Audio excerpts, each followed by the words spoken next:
Study IQ IAS, अब तैयारी हुई अफोर्डेबल।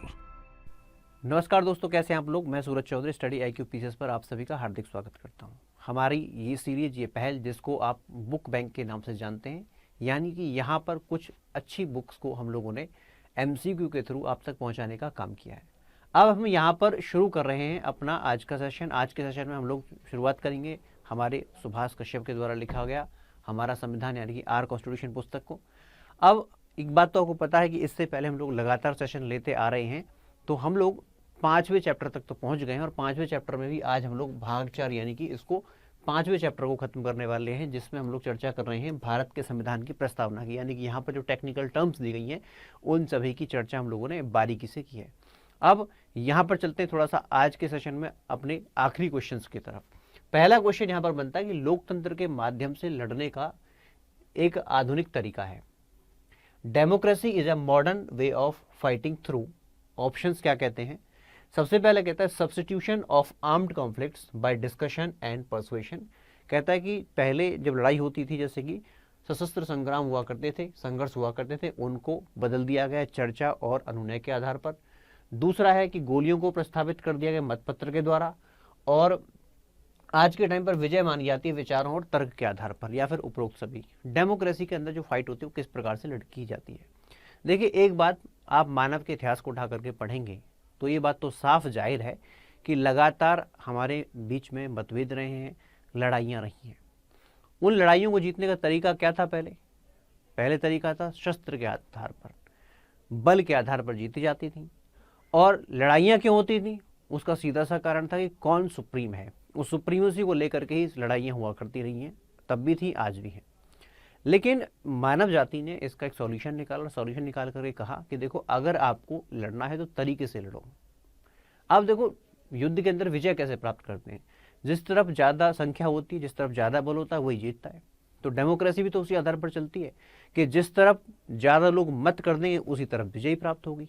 वही तो सिस्टम है पूरा का पूरा, बस बदल दिया गया है इसको। जैसे कि पहले युद्ध हुआ करते थे, उनको बदल दिया गया। कैसे?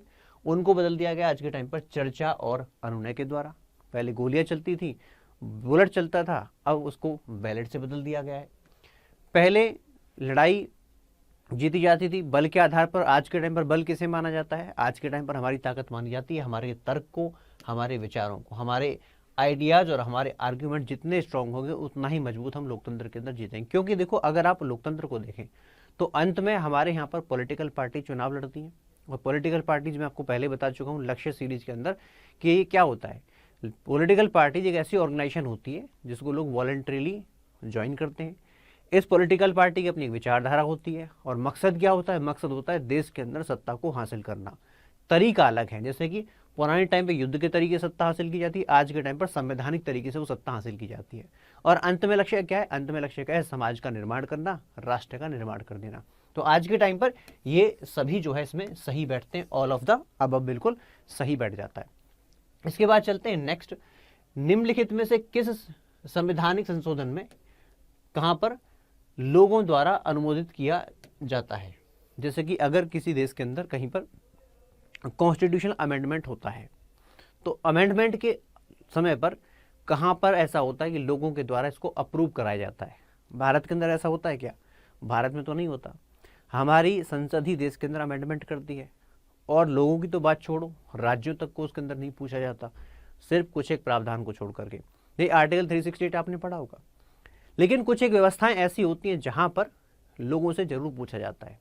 जैसे कि अगर हम आज के मॉडर्न स्टेट्स की बात करें, यहाँ तो हम जानते हैं कि डेमोक्रेसी चल रही है, लेकिन पुराने समय पर भी कुछ राज्य ऐसे होते थे। जैसे कि अगर आप चले जाएं कहाँ पर, हमारे भारत के अंदर पुराने गणतंत्रों में, उन गणतंत्रों में क्या था कि लोग अपने सिस्टम को खुद चलाया करते थे। मतलब कोई निर्णय लेना है तो निर्णय के लिए खुद असेंबल हुआ करते थे। असेंबल होने के बाद मुद्दे को डिस्कशन यानी कि चर्चा की जाती है, और चर्चा के बाद पर वहाँ पर डिसीजन यानी कि निर्णय लिया जाता था। अब धीरे धीरे जब व्यवस्थाएं कमज़ोर हुई तो नई व्यवस्थाएं आई, साम्राज्य आए, लेकिन ये विचार जो है मृत नहीं हुआ, मरा नहीं, और ये विचार फिर से उग करके सामने आया। और आज के टाइम पर जो आप डेमोक्रेसी देखते हैं मॉडर्न स्टेट्स के अंदर, वो कहीं ना कहीं से यहीं से निकल करके आता है। लेकिन थोड़ा सा फ़र्क है। जब मैं उन गणतंत्रों की बात करता हूं तो उन गणतंत्रों में लोग अपने निर्णय खुद लिया करते थे, यानी कि अगर कोई मुद्दा है तो मुद्दे को लोग डिसाइड करेंगे। उसको आज के टाइम पर अगर हम देखें तो आज के टाइम पर हम लोग इसे डायरेक्ट डेमोक्रेसी यानी कि प्रत्यक्ष लोकतंत्र के नाम से जानते हैं। लेकिन प्रत्यक्ष लोकतंत्र आज के टाइम पर मॉडर्न स्टेट्स में तो बहुत कम जगह पर, जैसे कि आप कह लीजिए स्विट्जरलैंड के अंदर है, उसके अलावा आप देखें कहीं पर नहीं मिल पाएगा।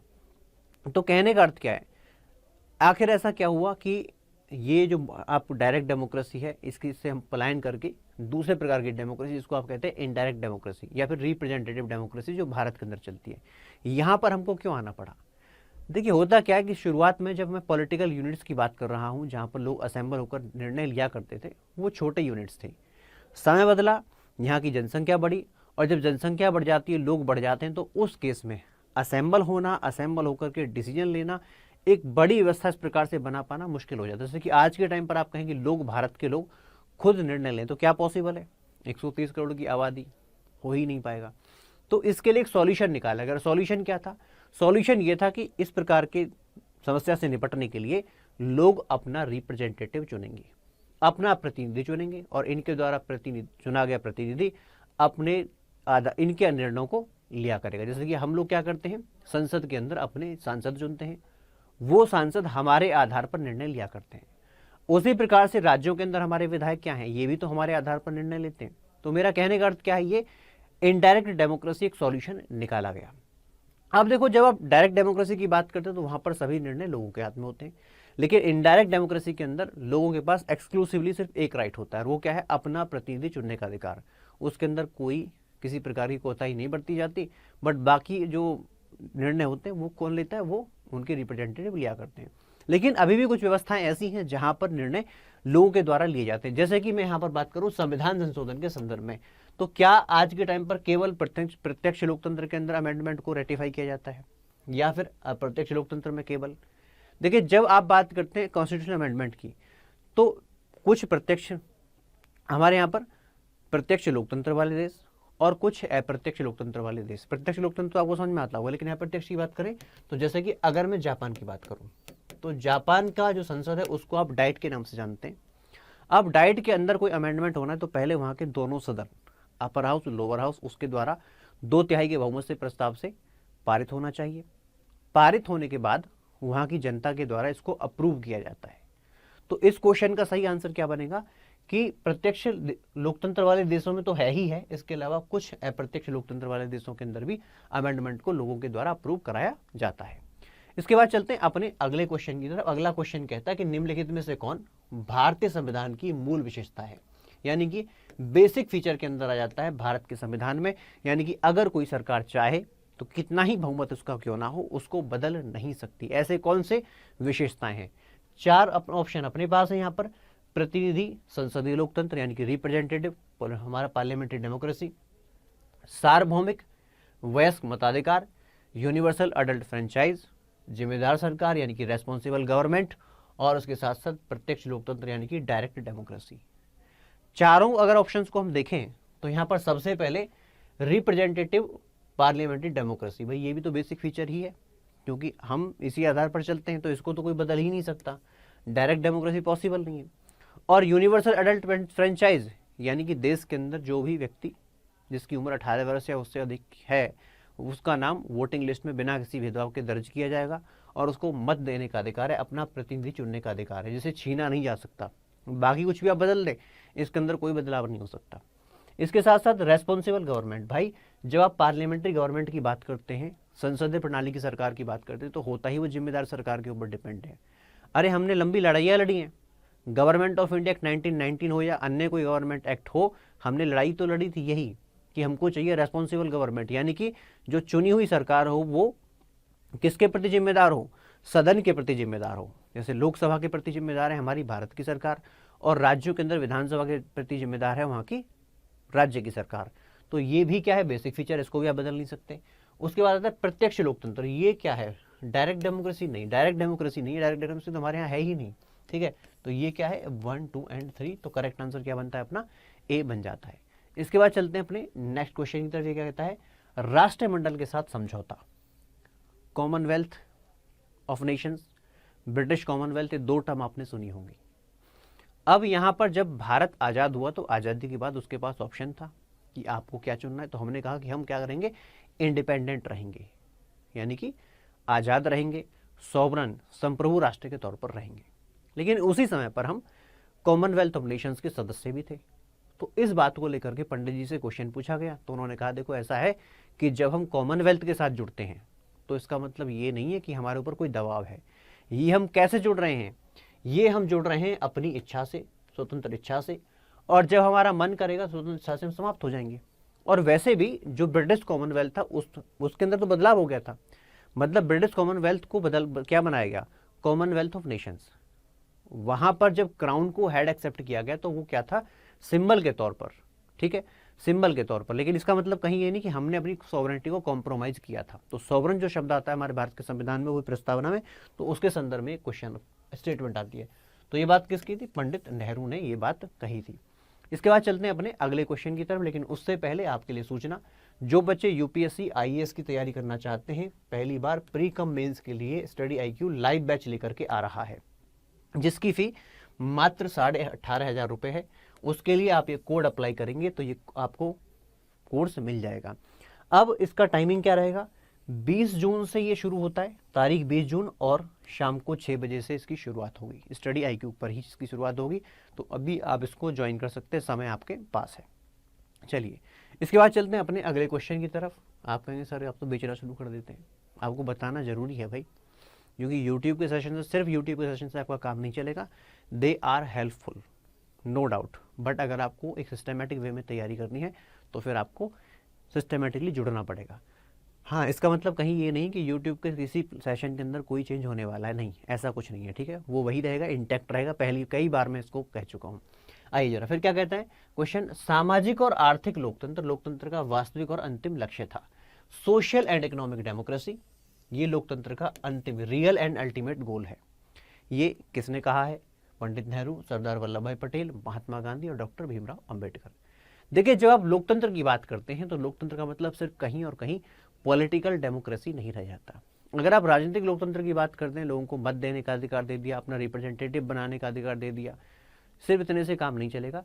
ये सिस्टम तभी काम करेगा जब देश के अंदर, समाज के अंदर समानता होगी, समाज के अंदर समानता होगी और साथ में इक्वालिटी होगी। अगर याद रखना इकोनॉमिक इक्वालिटी नहीं हुई, साथ में सोशल इक्वालिटी नहीं हुई, तो कहीं पर भी आपका सिस्टम काम नहीं कर पाएगा। क्योंकि अल्टीमेट मोटिव क्या है, याद रखना संविधान का अल्टीमेट ऑब्जेक्टिव ये रहता है कि जो अंतिम व्यक्ति है, आपने पढ़ा होगा डिग्निटी ऑफ द इंडिविजुअल। भाई समाज एक व्यक्ति से मिलकर के बनता है, बहुत सारे व्यक्ति होते हैं वो मिलकर के समाज बनाते हैं। तो समाज को जो अंतिम व्यक्ति है उस तक सारी सुविधाएं पहुंचनी चाहिए, उसको अपना लक्ष्य प्राप्त होना चाहिए। तो जब तक ये नहीं रहेगा तब तक आपको डेमोक्रेसी का कोई मतलब नहीं बनता है। तो ये बात किसने कही थी, ये बात डॉक्टर भीमराव अंबेडकर ने कही थी। इसके बाद चलते हैं अपने नेक्स्ट क्वेश्चन की तरफ। अगला क्वेश्चन कहता है कि सामाजिक न्याय को किससे प्राथमिकता दी गई है।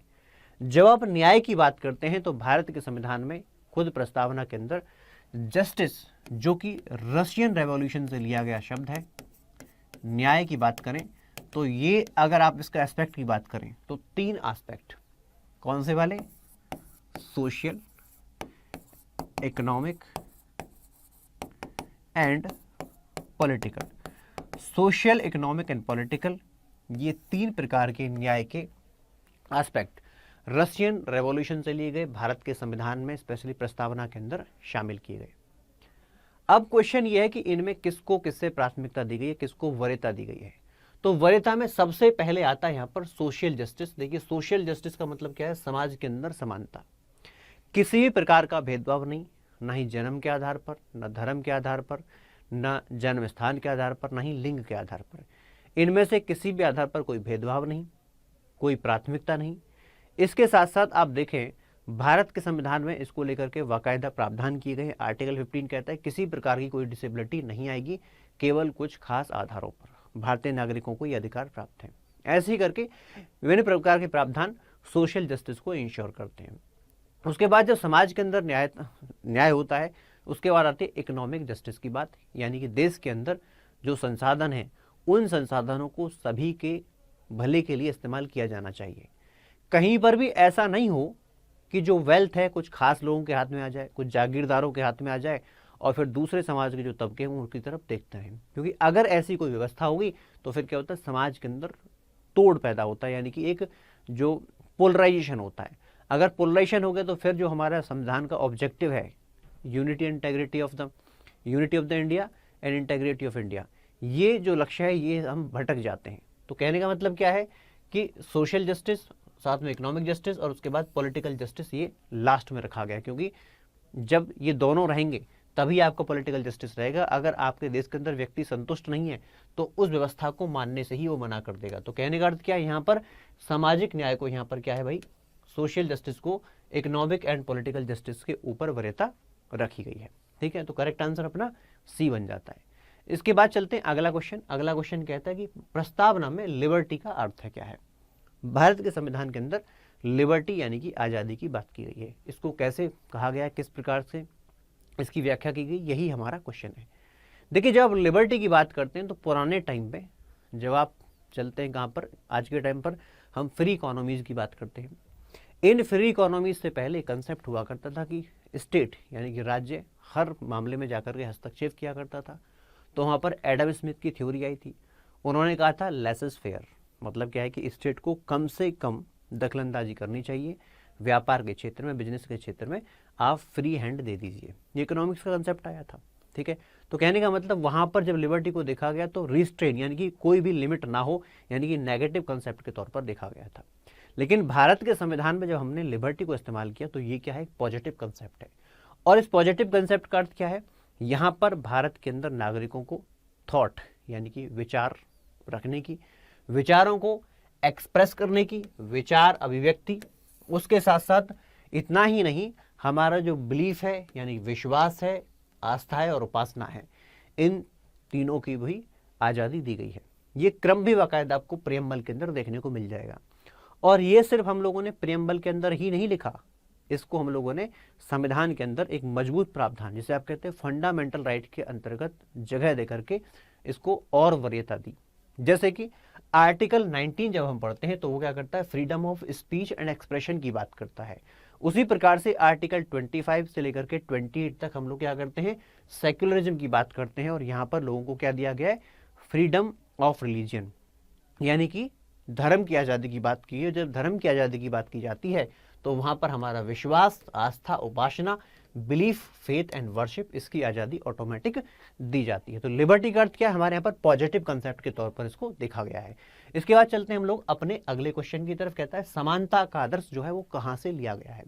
जब हम इक्वलिटी की बात करते हैं तो इक्वलिटी का जो आदर्श है, लिबर्टी, इक्वलिटी, फ्रेटर्निटी, आज़ादी, समानता और भाईचारा, ये तीन कंसेप्ट भारत के संविधान के प्रस्तावना में जो लिए गए हैं ये फ्रेंच रेवोल्यूशन से लिए गए हैं। ये क्वेश्चन कई बार आता है, आपको ध्यान रखना चाहिए। तो कहाँ से है, फ्रेंच रेवोल्यूशन यानी कि फ्रांसीसी क्रांति से इसको बोरो किया गया है। उसके बाद चलते हैं अगले क्वेश्चन की तरफ। निम्नलिखित में से कौन सा सही नहीं है, करेक्ट कौन सा इसमें नहीं है, नॉट करेक्ट वाली स्टेटमेंट को आपको बताना है। सबसे पहला कहता है कि प्रस्तावना में सभी भारतीयों के मध्य समान भाईचारे की भावना, प्रियम्बल के अंदर भारतीयों के मध्य कॉमन ब्रदरहुड की भावना, क्या ये सही नहीं है? सही है, कॉमन ब्रदरहुड की तो बात करता है, सिर्फ यही बात नहीं करता। अरे हमारी फंडामेंटल ड्यूटीज में भी कहा गया है कि हमको आपसी मतभेदों से ऊपर उठ करके भाईचारे की भावना को अपनाना चाहिए। अब आप मुझे बताएंगे कौन सी फंडामेंटल ड्यूटी, कौन से नंबर की फंडामेंटल ड्यूटी है? आर्टिकल 51A और उसके बाद में कौन से सब ड्यूटी आ जाती है, ठीक है, ये आप मुझे बताएं कमेंट सेक्शन में। तो ये तो सही है, इसमें तो गलत नहीं कुछ भी। दूसरा कहता है वसुदैव कुटुंबकम की अवधारणा से बना हुआ है, it is derived from the concept of वसुदैव कुटुंबकम। सही है, वसुदैव कुटुंबकम यानी कि समस्त संसार जो है वो हमारा परिवार है और इसीलिए हम जो भी आता है उसका स्वागत हम लोगों ने किया। भारत की संस्कृतियाँ उठाकर देख ली हमने, कभी किसी पर आक्रमण नहीं किया, कभी हम गए ही नहीं, हालांकि उसकी अपनी वजह भी थी।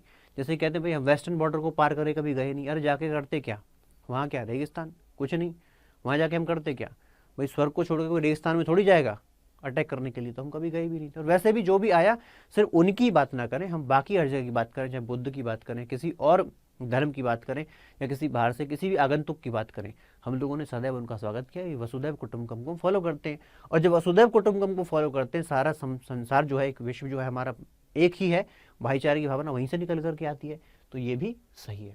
तीसरा कहता है कि हमारे संविधान में सेक्युलर शब्द को परिभाषित किया गया है, यानी कि धर्मनिरपेक्षता को परिभाषित किया गया है। कहाँ पर ऐसी परिभाषा? क्या आर्टिकल 25, 26, 27, 28 में परिभाषा है? तो जवाब है नहीं। ऐसी कोई परिभाषा भारत के संविधान के किसी भी आर्टिकल में, किसी भाग में नहीं दी गई है। तो ये स्टेटमेंट भाई गलत हो जाती है। ठीक है, अब चौथी स्टेटमेंट को भी देख लेते हैं, होगी तो सही, आंसर तो सी बन गया, लेकिन चौथी स्टेटमेंट देख लेते क्या कहता है। हमारे संविधान में व्यापक प्रावधान है जो धर्मनिरपेक्षता की वकालत करते हैं। वो कहते हैं कि देश के अंदर सेक्युलरिज्म होना चाहिए। क्या ऐसा है? बिल्कुल है। Right to freedom of religion क्या है? यही तो है। बात समझ में आ रहे हैं? इसके अलावा विभिन्न प्रकार की minorities, linguistic minorities, religious minorities, उनको लेकर के अधिकार दिए गए हैं। तो ये क्या है? ये प्रावधान ही तो हैं जो वकालत करते हैं किसकी? सेक्युलरिज्म की। हालांकि सेक्युलरिज्म शब्द को डिफाइन ना किया गया हो, लेकिन उसके लिए प्रावधान है। तो करेक्ट आंसर क्या बनता है? सी। इसके बाद अगर आपके मन में कोई दुख है, दुविधा है, कोई क्वेश्चन है अपने पढ़ाई को लेकर के, सिलेबस को लेकर, कोई सजेशन आपका है, आप कमेंट बॉक्स में नहीं लिखना चाहते हैं, तो ये मेरे सोशल मीडिया हैंडल्स हैं, यहाँ पर आप आइए, अपनी बात को कहिए, मैं आपकी बात सुनूंगा और आपको रिप्लाई भी करूंगा। ठीक है, तो इसके साथ ही मैं अब आप लोगों से विदा लेता हूँ, फिर मिलता हूँ नेक्स्ट वीडियो में। Thank you so much, bye bye, धन्यवाद। स्टडी IQ IAS, अब तैयारी हुई अफोर्डेबल।